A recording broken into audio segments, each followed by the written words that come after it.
Shuck wins the dogfight in Tampa Bay. Is he the Saints' future quarterback? Nicholas on a Monday.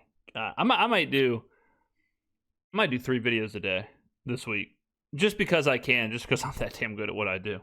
All right, let's go ahead and do it. Victory Monday. Let's get into it, shall we? Tyler freaking Shuck. This is huge. I mean, I thought he went into Tampa Bay and he won a dogfight, and they won this game because of him.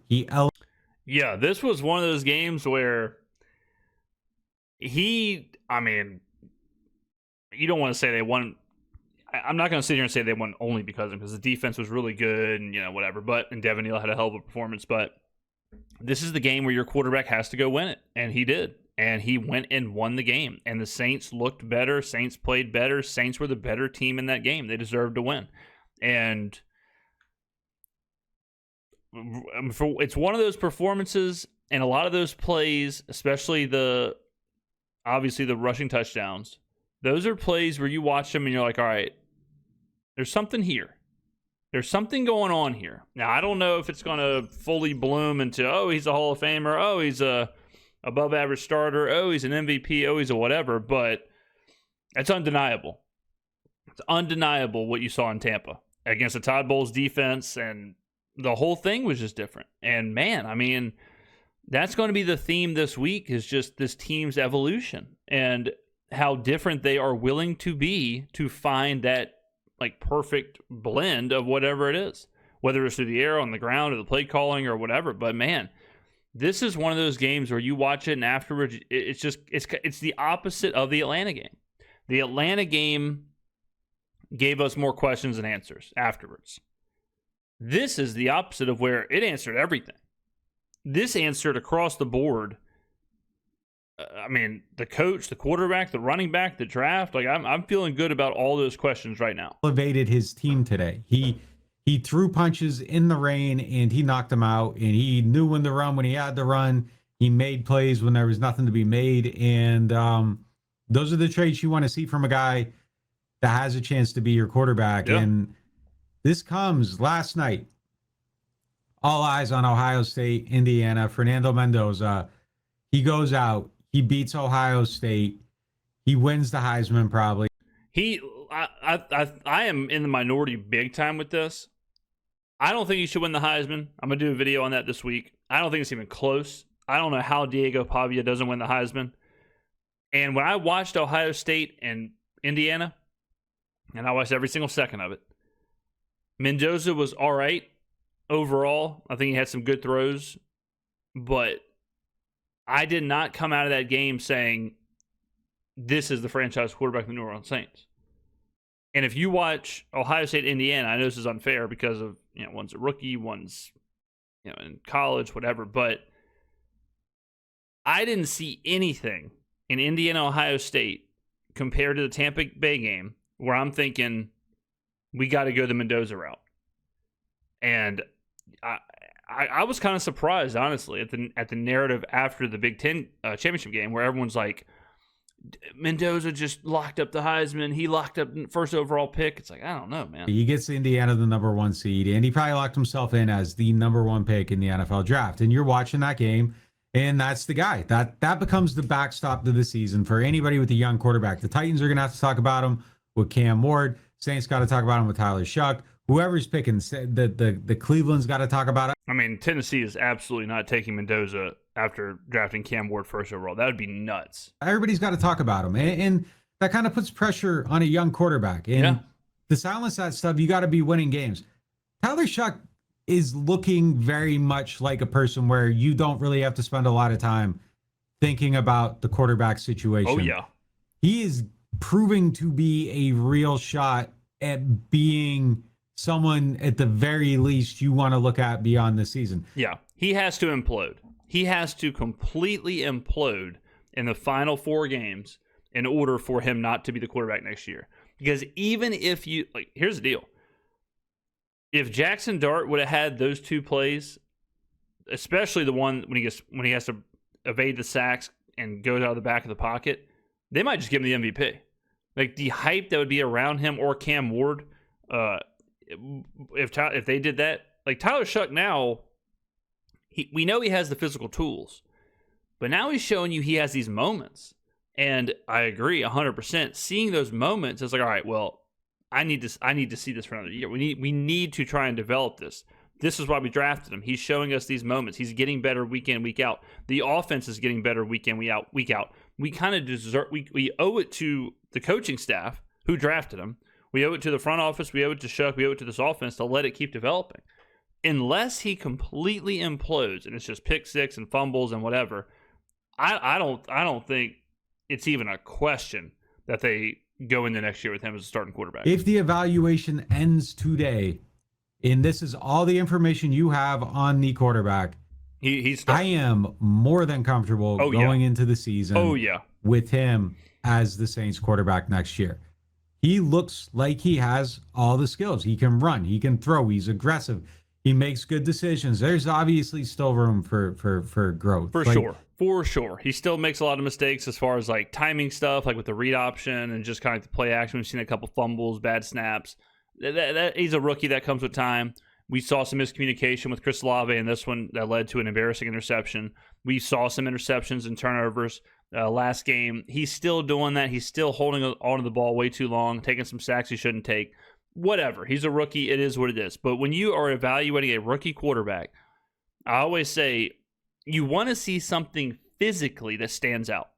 You want to see a physical skill that you're like, all right, this works. This works. And this can be a thing moving forward, whether it's his legs, whether it's his arm, whatever it may be.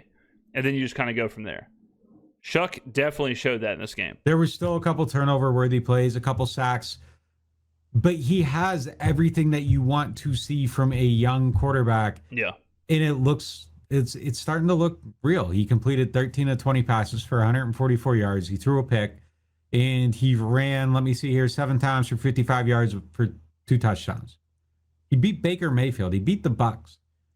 He beat the Panthers. That's 2 wins now against teams with winning records, and now you're getting into the soft part of the schedule. And I think the Saints have the ability to lose a lot of games, but they have the ability to win them too. And if they do, it's going to be because of him. And I think... I mean, if Olave comes down with that catch against the Dolphins, all right, and they beat the Dolphins, think about the narrative. You go on the road, and you beat Miami and then Tampa. 2 good performances. The conversation would be very, very different. And the only thing that's changing that conversation is a drop, right? So, and ifs and nuts and whatever, but there is a lot more here than there's not. I'm not putting the gold jacket on anyone's back. I'm not building a statue. I'm not putting his name in the ring of honor next to Drew Brees's, but I think this gentleman is giving himself a very, very real shot to be the Saints quarterback. Hell yeah. And this is a major, major question answered. And it's a great one to answer because you look at the back half of the schedule and it's the Panthers, it's the Falcons, it's the Titans, it's the Jets. This was the last real good versus good evaluation. And to play well against a good team in a tough climate and to win, man, like he just won a dogfight. But you win in that way too. You win where you're up, then down, then you're trailing. Now you got to hold a lead. Like they won. This was a win. You got to go out there and win this thing. You had the turnover. You had the missed field goal. That's the stuff that earlier in the season, the Saints would have lost this game, right? How many times have we said it? Well, the Saints should have won, but missed field goal. Well, the Saints would have won, but turnover. They had those things this game. It wasn't perfect. Missed field goal, interception, monsoon. And they get it done against a good Tampa team. Todd Bowles' defense. An ugly game. And sure, would you rather see him throw for 300 yards in a dome or whatever? Yeah, whatever. Sure, absolutely. But he just won a dogfight. Yeah, I don't think in a tough atmosphere, in a tough climate.